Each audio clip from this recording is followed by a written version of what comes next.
Ikhwata Islam azan ya Allah wa iyyakum. Pada sore hari ini kita akan membahas sebuah tema, yaitu kesalahan-kesalahan di dalam memahami dalil. Karena ketika salah dalam berhujjah, salah dalam memahami dalil, akibatnya fatal. Di mana sesuatu yang bukan dalil akhirnya dianggap dalil, atau dalil yang harusnya dipahami dengan kaidah-kaidah yang benar, namun ternyata tidak dipahami dengan kaidah yang benar, akibatnya fatal juga. Akhir Islam azani Allah wa iyyakum, sebelumnya kita akan mengenal apa itu dalil. Dalil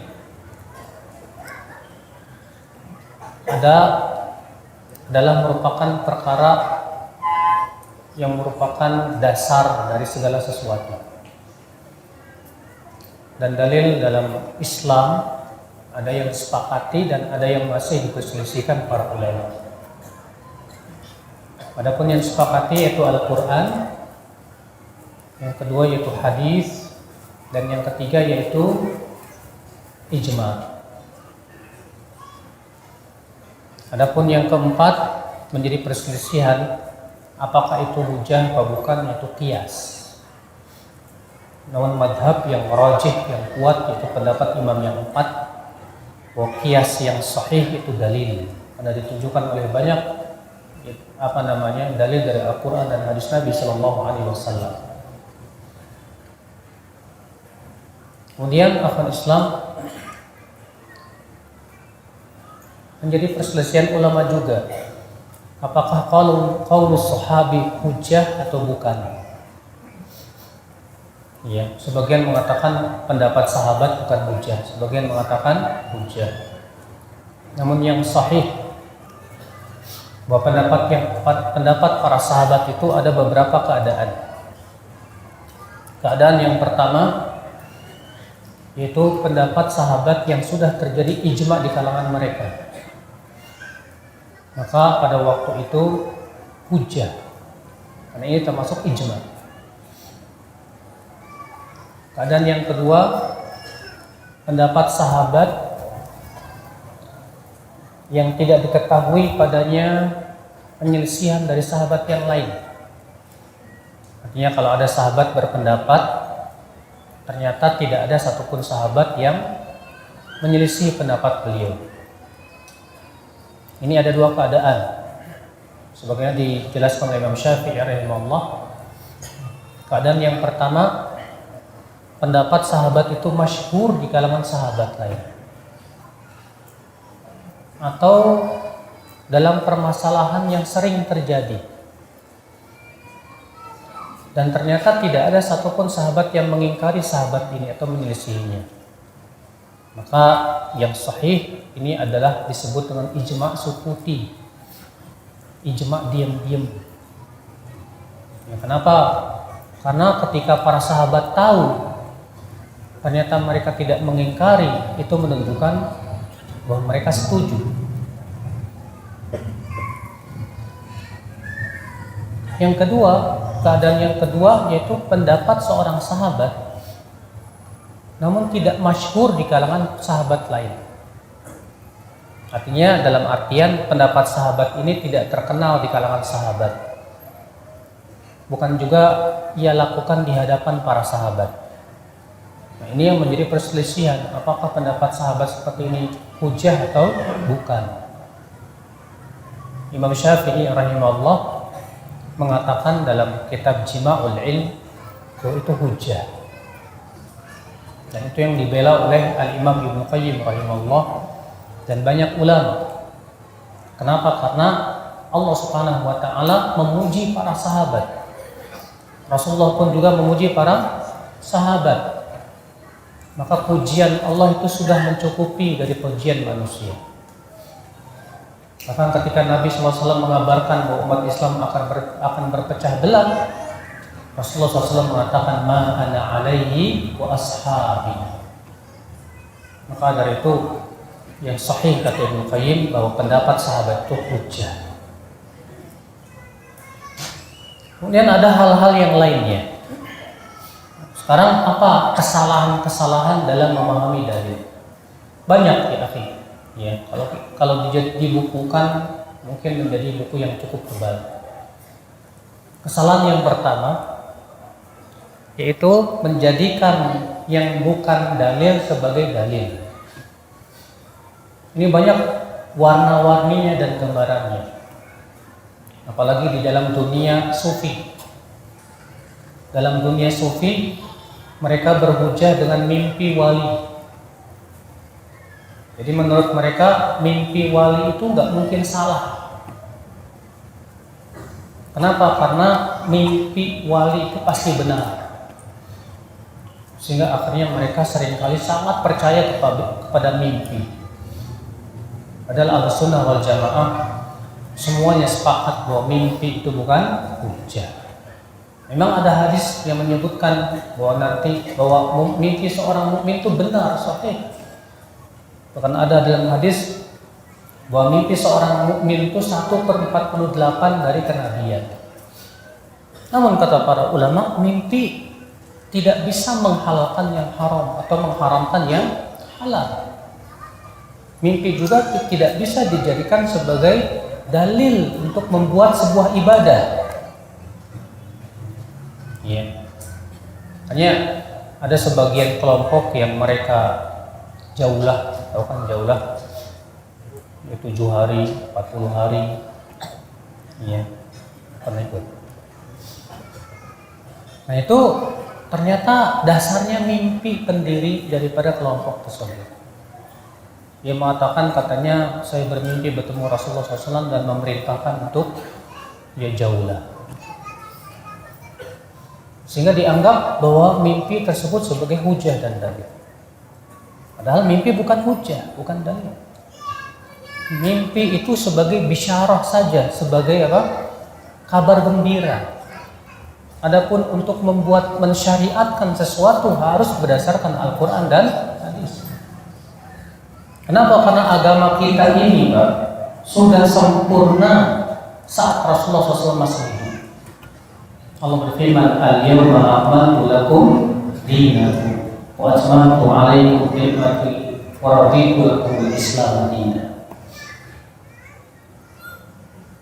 Nah, ini fenomena yang kedua, menjadikan pendapat ulama sebagai dalil dalam masalah yang para ulama masih berselisih. Masalah-masalah yang masih diperselisihkan ulama, kita tidak boleh berdalil dengan pendapat ulama. Dan ini subhanallah di zaman sekarang banyak orang yang melakukan seperti itu. Hanya sebatas ada pendapat ulama yang mendukung pendapatnya, padahal itu masalah yang misalnya khilaf. Bahkan walaupun khilafnya lemah, yang penting saya punya pendapat ulama. Sehingga seakan-akan pendapat ulama itu jadi dalil. Iya. Sehingga dari situ bercabang lagi. Ikhtilaf, sampai ikhtilaf ulama pun dijadikan dalil untuk membolehkan. Hanya sebatas ini ikhtilaf ulama, jadi hukumnya apa? Boleh. Ketika ditanya, dalil kamu apa? Dalil saya karena ini masih diikhtilafkan ulama. Ini pendapat yang salah dan ini sudah diingatkan oleh para ulama dari zaman dahulu. Imam Asy-Syafi'i, Imam Al-Khattabi, Ibnu Abdul Bar, ya, Syekhul Islam Taimiyah dan yang lainnya. Imam Asy-Syafi'i rahimahullah dia berkata ketika membahas masalah ini, kata beliau, "Waqad zada hadzal amru 'ala qadri al-kifayah hatta sara khilaf fil masail ma'dudan fi hujjatil ibahah." Urusan ini bertambah lebih parah lagi, kata beliau, sehingga sampai-sampai khilaf ulama dijadikan hujjah untuk membolehkan. Ya. Maka kata beliau, al-i'timad fi jawazil fi'li ala kaunihi mukhtalafan fihi baina ahli al-'ilm. Di mana mereka berhujah berdasarkan ikhtilaf ulama untuk membolehkan suatu permasalahan.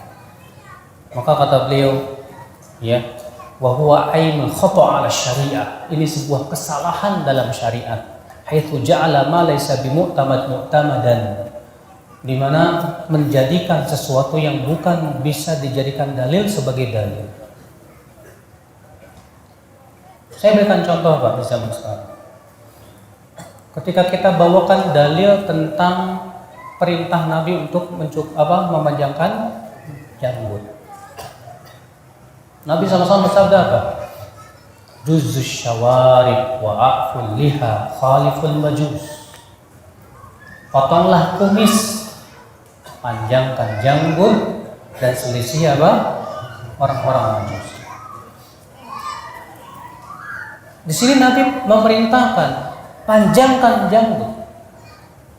Bahkan ketika ada utusan orang Persia datang ke Rasulullah dalam keadaan kumisnya panjang, janggutnya halus. Maka Rasulullah bertanya kepada utusan Persia, "Man amaraka bihadza?" Siapa yang memerintahkan kamu seperti itu? Apa kata utusan Persia? Raja kamu. Maka Rasulullah bersabda, akan tetapi rajaku Allah memerintahkan aku untuk memanjangkan janggut dan mencukur kumis. Ya. Hadis tersebut dikeluarkan Imam Ahmad dan disahihkan Syekh Al-Albani rahimahullah. Dan ternyata pendapat-pendapat para ulama, terutama Imam 4, semua juga menyatakan bahwa mencukur janggut habis itu tidak boleh. Ibnu Hazm dalam kitab beliau Maratibul Ijma' mengatakan, wa amma halqul lihyah, adapun mencukur janggut maka itu haram bila khilaf, tanpa ada perselisihan ulama. Demikian pula ya dalam salah satu kitab Hanafiyah, saya lupa namanya, Hasyiah Ibnu Abidin atau Ad-Dasuqi, saya lupa ya, di mana disebutkan di situ bahwa mencukur janggut itu tidak ada ikhtilaf para ulama akan tidak bolehnya. Nah, kemudian ada kiai di zaman sekarang atau ustadz lah ya, yang berhujah dengan pendapat ulama Syafi'iyah belakangan.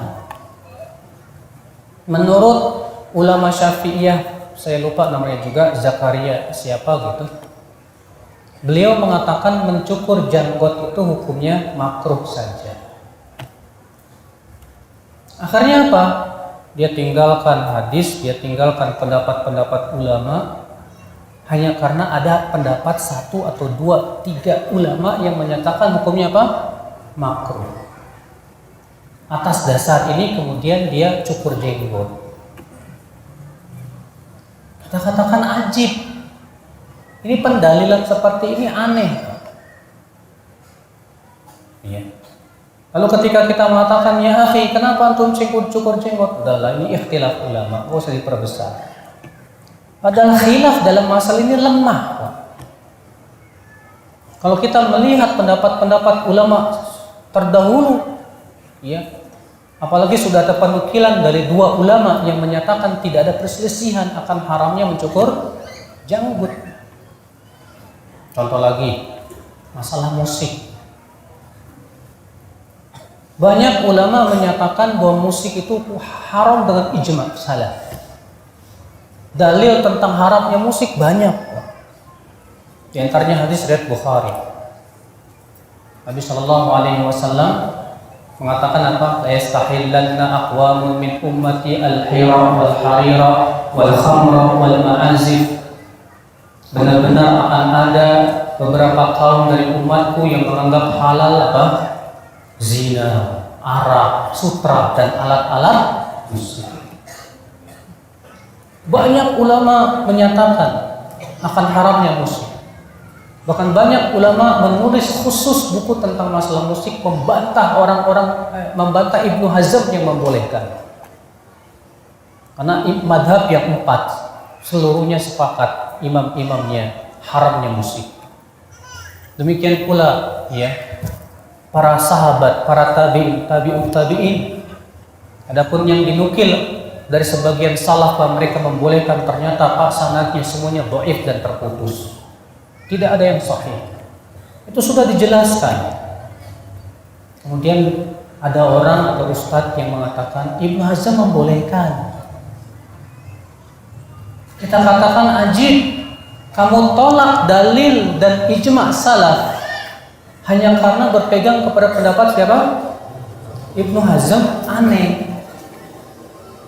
Ini namanya menjadikan sesuatu yang bukan dalil sebagai apa? Dalil. Ini sebuah kesalahan. Dan ini ciri pengikut hawa nafsu.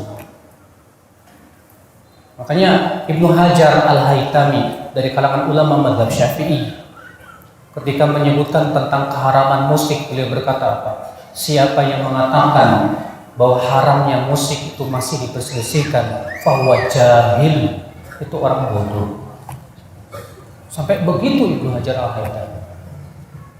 Iya. Nah ini salah satu di antara contoh ya, salah di dalam memahami apa? Dalil. Yang seharusnya itu bukan dalil dijadikan apa? Dalil. Nah ini akal Islam. Makanya Syekhul Islam sudah mengingatkan jauh-jauh hari. Dalam masalah yang masih diperselisihkan ulama, enggak boleh berhujah dengan pendapat ulama. Hujah itu adalah Al-Quran, hadis Nabi SAW, dan apa? Ijma'. Nah, saudara-saudaraku sekalian, ikhwatul iman, azan ya Allah. Nah ini bentuk yang kedua dari kesalahan dalam memahami apa? Dalil. Itu berdalil dengan pendapat ulama dalam masalah yang ternyata ulama aja masih ikhtilaf atau bahkan ikhtilafnya lemah. Ya. Atau bahkan terkadang pendapat ulama itu ya bertabrakan dengan dalil sekalipun. Yang penting ada pendapat ulama, udah dianggap itu apa? Masalah khilafiyah. Lalu mereka membuat kaidah masail khilafiyah la inkara fiha. Masalah-masalah yang masih diperselisihkan ulama tidak boleh diingkari. Ya akhi, ini sudah dibantah oleh para ulama di antara Syekhul Islam. Bedakan masalah khilafiyah dengan masalah ijtihadiyah. Masalah khilafiyah artinya masalah yang diperselisihkan di kalangan para ulama. Sesuatu yang masih diperselisihkan belum tentu pendapatnya dikatakan tidak boleh diingkari. Saya berikan contoh. Abu Hanifah mengatakan bahwa yang namanya arak itu hanya terbuat dari anggur saja. Adapun selain anggur tidak disebut arak.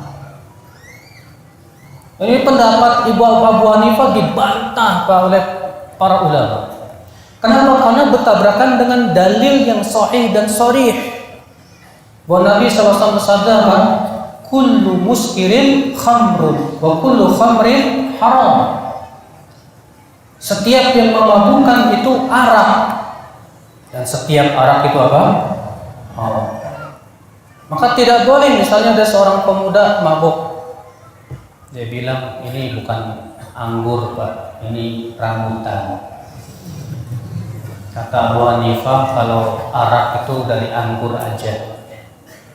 Jadi hormati pendapat ulama. Kita katakan kita tidak bisa menghormati pendapat yang jelas bertabrakan dengan apa? Dalil. Adapun Abu Hanifahnya, ya beliau diberikan pahala atas ijtihad beliau, tapi beliau salah. Ya, tapi kan kata dia bahwa orang yang berijtihad kemudian salah dapat satu pahala. Iya itu Abu Hanifah. Kalau ente bukan ahli ijtihad. Kewajiban kamu lihat setiap pendapat ulama kalau telah jelas-jelas bertabrakan dengan hadis yang sahih, sharih, ya, dan tidak bertabrakan dengan hadis-hadis yang lainnya dan juga tidak mansukh, maka itu pendapat pasti batil. Pendapat itu pasti batil. Nah, saudara-saudaraku sekalian, ikhwatul Islam azani Allah. Makanya kalau kita melihat pendapat seorang ulama, kita harus lihat pendapat ulama yang lainnya bagaimana. Apakah ini masalah-masalah yang sudah menjadi ijma' para ulama, atau ini masalah yang sifatnya masih apa? Khilafiyah. Saya sebutkan tadi. Jadi khilafiyah beda dengan masalah apa? Ijtihadiyah. Ijtihadiyah itu apa sih? Masalah ijtihadiyah itu masalah yang tidak ada nas yang sharih dalam masalah itu. Dan diperbolehkan untuk berijtihad. Tapi yang berijtihad pun juga orang-orang yang sudah sampai kepada derajat apa? Ijtihad dan memenuhi syarat-syarat ijtihad. Apa syarat ijtihad? Yang pertama, menguasai Al-Quran dan seluk-beluknya. Maksudnya ilmu sabab nuzulnya, takwil tanzilnya, maki madaninya, dan semua ilmu-ilmu yang berhubungan dengan Al-Quran. Yang kedua, dia menguasai hadis sebagaimana menguasai Al-Quran, dan dia bisa membedakan yang sahih dan yang dhaifnya, kata Imam Syafi'i. Yang ketiga, dia menguasai bahasa Arab dan seluk-beluknya. Yang keempat, kata Imam Syafi'i, dia menguasai pendapat-pendapat ulama, mana yang khilaf mereka dan mana ijma' mereka, dan mampu untuk mentarjih ketika terjadi perselisihan. Maka siapa yang terpenuhi syarat itu silakan ijtihad. Adapun kalau belum memenuhi syarat, nggak boleh ijtihad. Dan aneh, di zaman sekarang banyak penuntut ilmu ijtihad loh. Menurut pendapat saya, oh ini hasil ijtihad saya, ajib. Ente mujtahid kapan? Siapa? Hafal juz amma belum udah jadi mujtahid. Baru hafal arba'in nawawiyah udah jadi mujtahid. Aneh. Masalah-masalah din, masalah ijtihad yang berhubungan dengan fatwa itu harus memenuhi apa? Beda kalau ijtihadnya itu masalah-masalah yang memang semua orang tidak disyaratkan harus ulama besar. Contoh misalnya antum sedang berada di suatu tempat, antum nggak tahu kiblat mana, maka antum harus berijtihad bersungguh-sungguh mencari apa? Kiblat, dengan cara melihat matahari, dengan cara apa. Setelah sungguh-sungguh antum mencari ternyata salah, maka dimaafkan tidak apa. Ya, kalau kayak ginian ijtihad nggak masalah, antum juga ya, karena harus dilakukan. Ya. Contoh lagi dalam masalah yang sifatnya medis. Kalau masalah medis nggak mungkin antum tanya ulama kan? Pak Ustadz, penyakit ini obatnya apa ya Ustadz? Lah, antum salah nanya ke dokter. Seorang dokter dia harus berijtihad setelah dia melihat penyakitnya, diperiksa urinnya, diperiksa darahnya, diperiksa ini. Setelah dilihat, dokter pun berijtihad. Oh ini mudorot. Oh ini gak bagus secara kesehatan. Nah baru ulama menghukumi kalau memang ternyata itu mudorot, menurut para ahli kesehatan jangan. Tapi tetap merujuknya siapa? Ahli kesehatan. Ya. Dalam masalah pertanian yang berhak berijtihad siapa? Ahli pertanian. Masing-masing punya ahlinya. Ya. Akhir Islam azani Allah wa ya. Yang jelas akhi, masalah ijtihadiyah betul itu masalah yang kita tidak boleh saling memaksakan pendapat. Karena tidak ada nas yang sharih masalahnya dalam masalah itu. Contoh misalnya, antum merajihkan pendapat wajib baca Al-Fatihah di belakang imam. Kenapa? Karena ada hadis la sholata liman lam yaqra bi Fatihatil kitab. Tidak sah sholat bagi mereka yang tidak baca Al-Fatihah. Yang satu merajihkan kalau imam baca keras diam. Karena Allah berfirman, "Fa idza quri'al Qur'anu fastami'u lahu wa ansitu." Ternyata ada dua dalil yang seakan-akan bertabrakan. Dan ternyata para ulama terdahulu pun juga berselisih dalam masalah itu. Maka dalam masalah ini kita nggak bisa maksain. Ente yang nggak baca Al-Fatihah ahli bid'ah ente. Oh nggak bisa. Demikian pula masalah yang sifatnya ijtihad terhadap penilaian seorang perawi, apakah perawi ini thiqah atau tidak. Contoh masalah yang berhubungan dengan kunut subuh.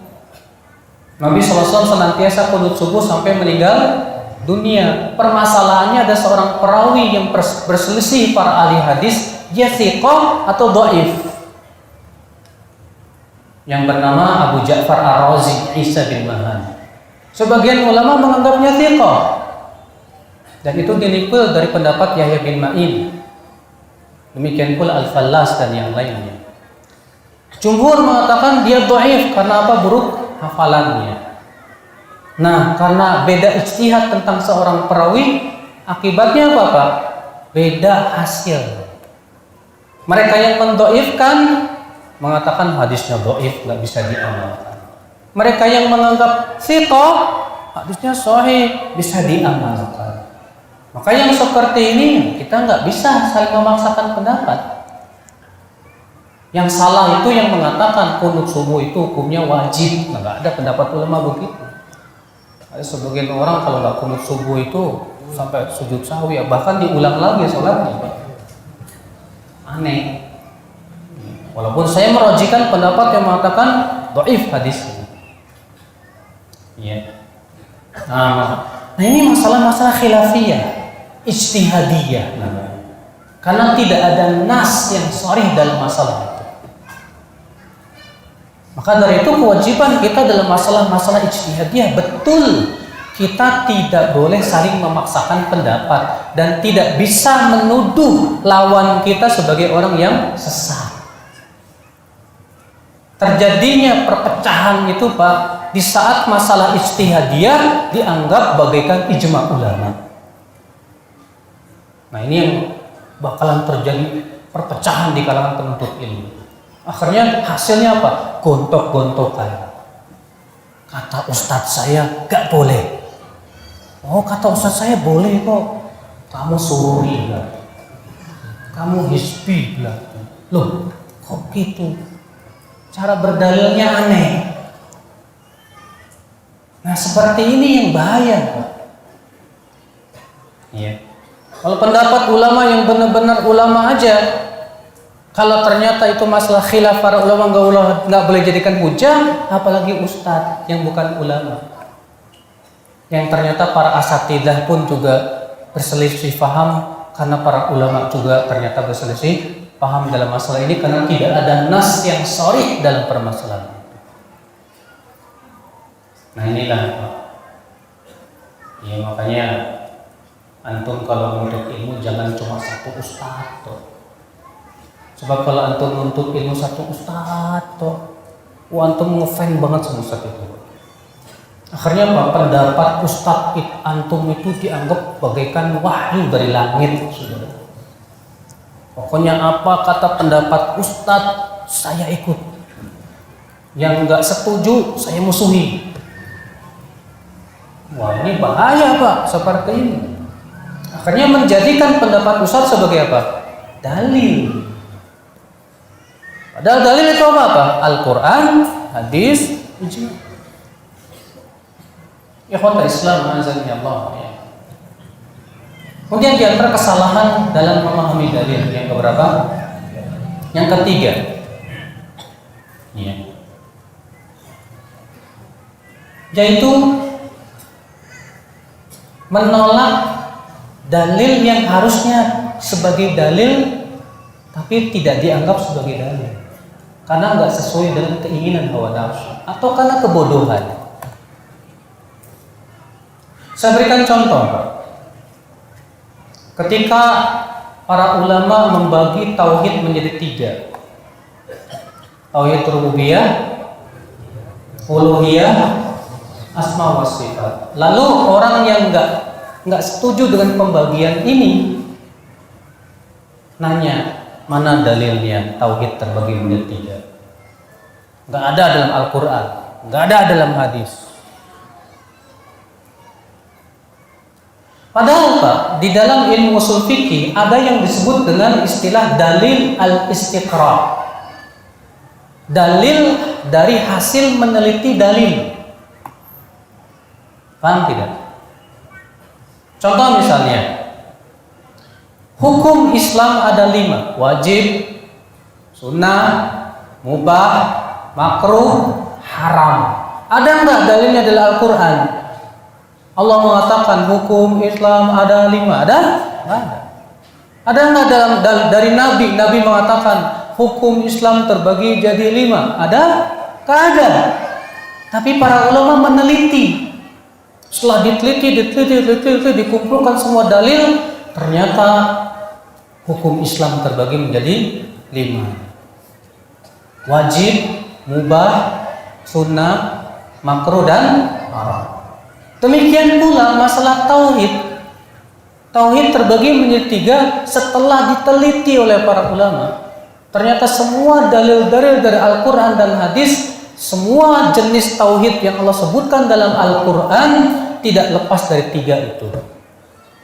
Alhamdulillah menunjukkan tauhid apa? Uluhiyah. Alhamdulillah artinya apa? Segala puji bagi Allah. Segala puji bagi Allah. Berarti memurnikan pujian untuk Allah. Ini masuk tauhid apa? Uluhiyah. Rabbil alamin. Tauhid rububiyah. Ar-Rahmanir Rahim. Tauhid apa? Asma was sifat, menunjukkan kepada nama dan sifat Allah Subhanahu wa taala. Maliki yaumiddin. Malik itu nama Allah bukan? Nama Allah, masuk padanya asma wa sifat sekaligus juga kepada rububiyah. Karena di antara makna Rabb artinya pemilik. Iyyaka na'budu wa iyyaka nasta'in. Tauhid apa? Uluhiyah. Ihdinas siratal mustaqim. Tauhid apa? Uluhiyah. Maka setelah diteliti oleh para ulama, ternyata jenis-jenis tauhid ini tauhid yang disebutkan oleh Allah dalam Al-Quran tidak lepas dari 3 macam tauhid. Nah, mereka malah mengatakan apa? Mana dalilnya kamu berbuat bid'ah, membagi tauhid jadi 3? Ya, kita katakan sebetulnya gampang untuk membalikkan pendapat ini. Kita katakan menurut kamu hukum Islam ada berapa? Ada 5. Dalilnya mana?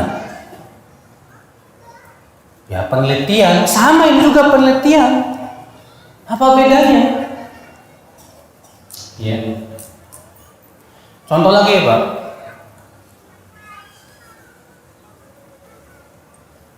Ketika orang senang ngerokok, kita katakan rokok haram. Bilangnya apa? Mana dalilnya? Dalam Al-Quran, rokok haram.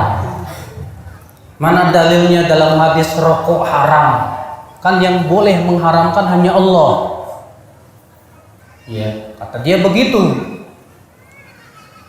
Kita katakan Masya Allah, rokok haram dengan ijma seluruh dokter. Bahkan di di tempatnya aja itu ada tulisan tuh, rokok membunuhmu. Kalau dulu-dulu kan masih lembut Pak, rokok bisa menyebabkan impotensi, kanker, dan yang lainnya. Sekarang udah nggak basa-basi lagi. Rokok membunuhmu, selesai. Itu kan sudah hujah.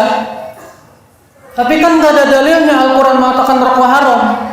Emang di zaman Rasul ada jisamsu apa? Di zaman Rasul ada rokok Pak. Ya. Sekarang saya mau tanya kamu, apa hukumnya makan kelabang? Ayo. Haram. Dalilnya ada Al-Quran ada nggak kelabang haram gitu? Tapi kan itu berbahaya. Rokok juga berbahaya. Apa bedanya? Sama-sama berbahaya. Tapi kan kopi juga mengandung racun, nikotin. Tapi ya akhi, kopi itu menurut para dokter malah bagus. Dan nikotinnya itu bisa dihilangkan dengan cara banyak minum air putih. Sementara rokok, makanya aneh. Ada seorang penyair mengatakan babi memiliki 30 lebih mudarat sama dengan haram. Arak memiliki lebih dari 40 mudarat sama dengan haram. Rokok ada 4.000 racun, masa cuma makruh? Ya, kalau yang berfatwanya sambil ngerokok ya makruh. Nah ini Pak salah dalam memahami dalil. Ini namanya berdalil karena ngikutin hawa nafsu. Ya. Akhal Islam azani Allah wa iyyakum. Kemudian bentuk yang keberapa? Yang keempat, menjadikan akal sebagai dalil. Dalam artian bahwa akal yang menghukumi dalil Al-Quran dan hadis. Ini pendapat Mu'tazilah. Banyak sekali Pak bentuk-bentuk di zaman sekarang.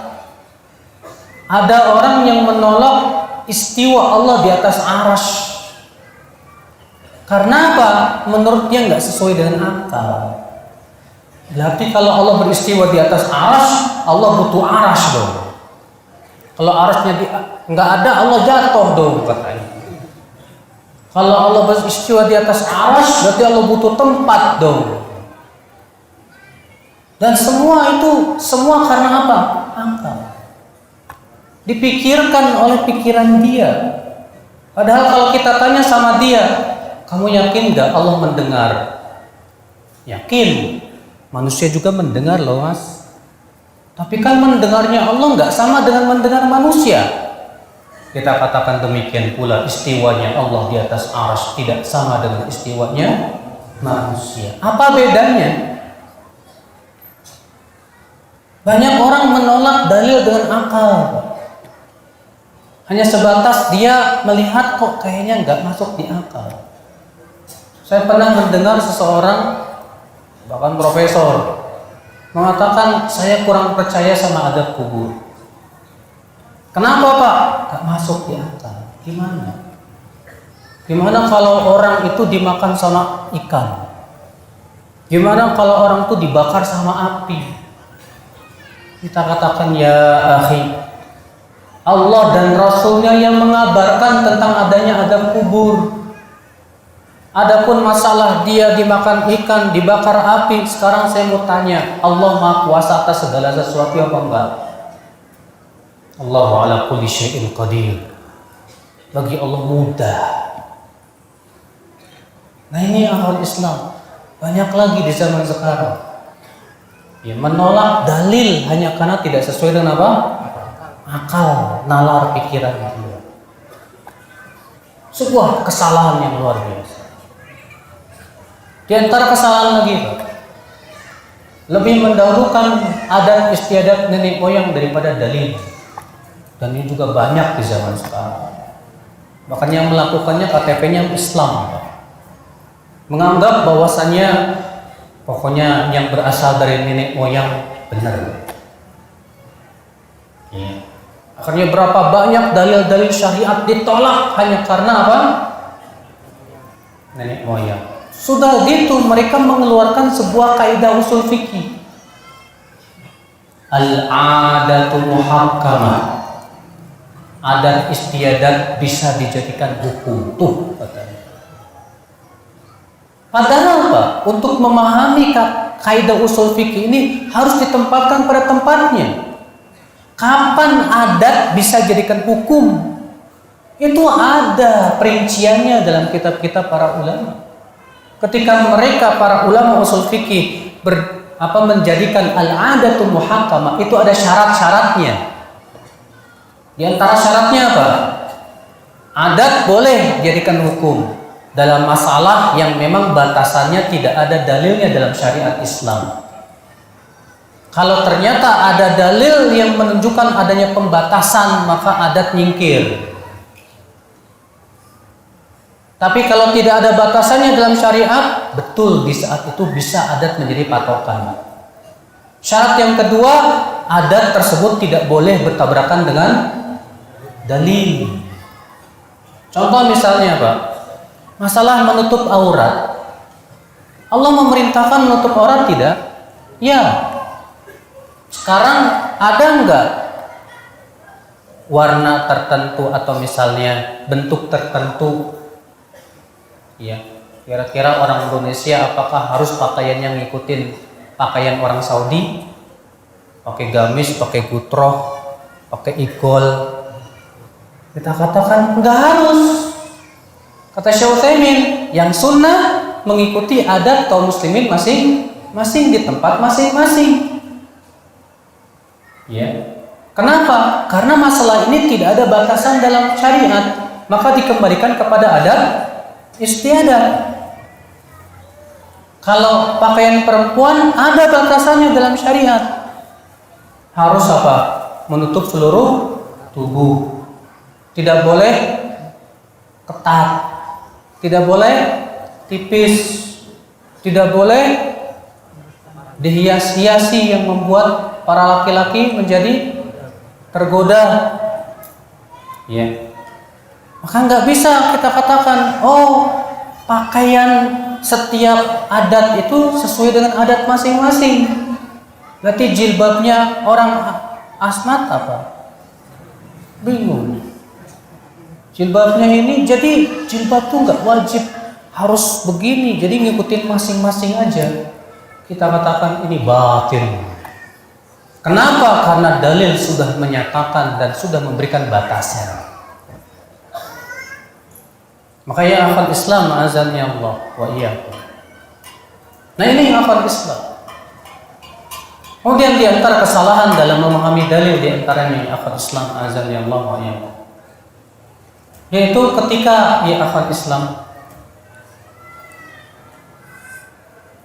mendapatkan suatu dalil, kita tidak berusaha untuk melihat pemahaman para salafus saleh dan para ulama. Sebatas lihat dalil, kemudian langsung dipahami sesuai dengan otak kita.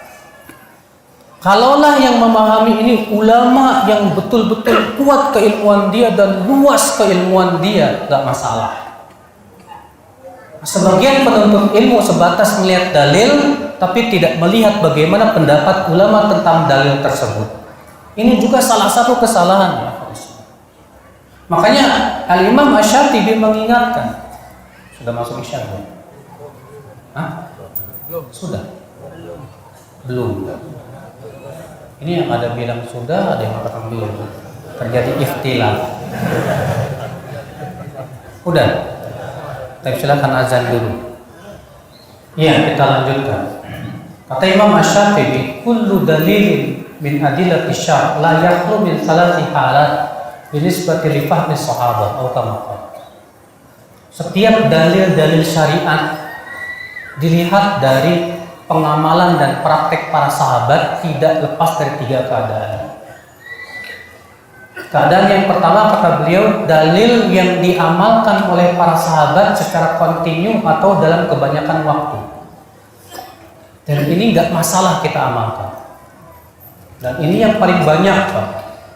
Seperti masalah cara sholat, demikian pula zakat, puasa, haji dan yang lainnya.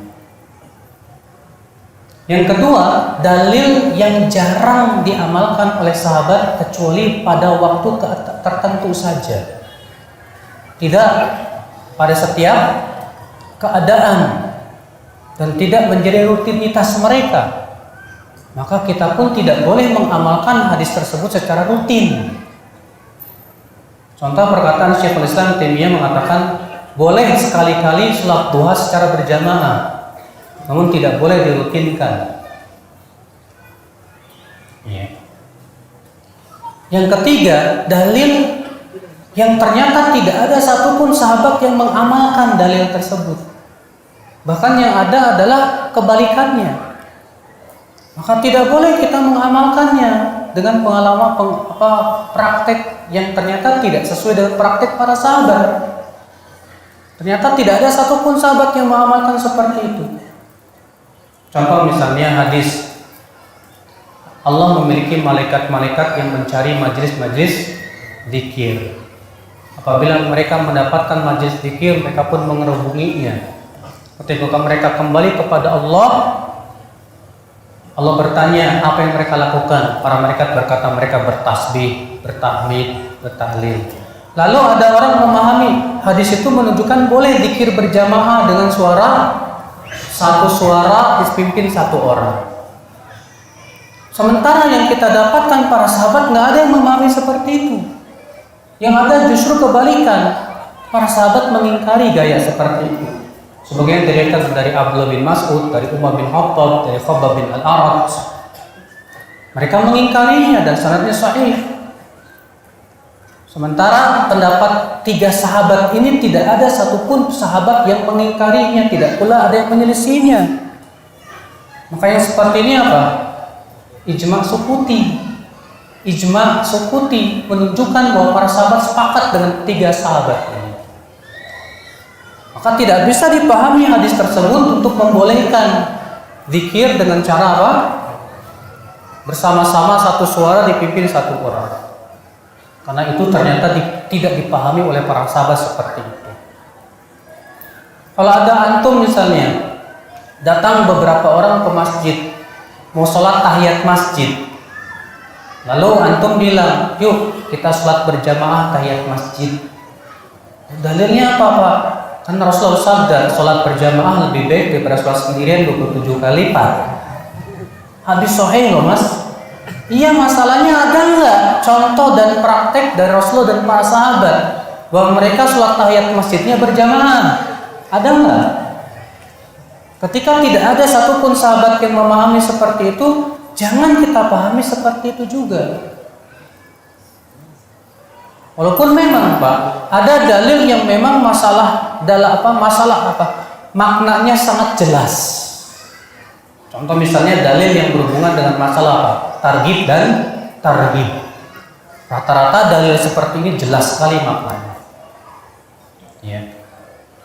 Maka yang seperti ini orang yang paham banget bahasa Arab dan paham sesuai dengan makna bahasa Arab langsung bisa memahaminya, gak masalah. Adapun orang awam dulu.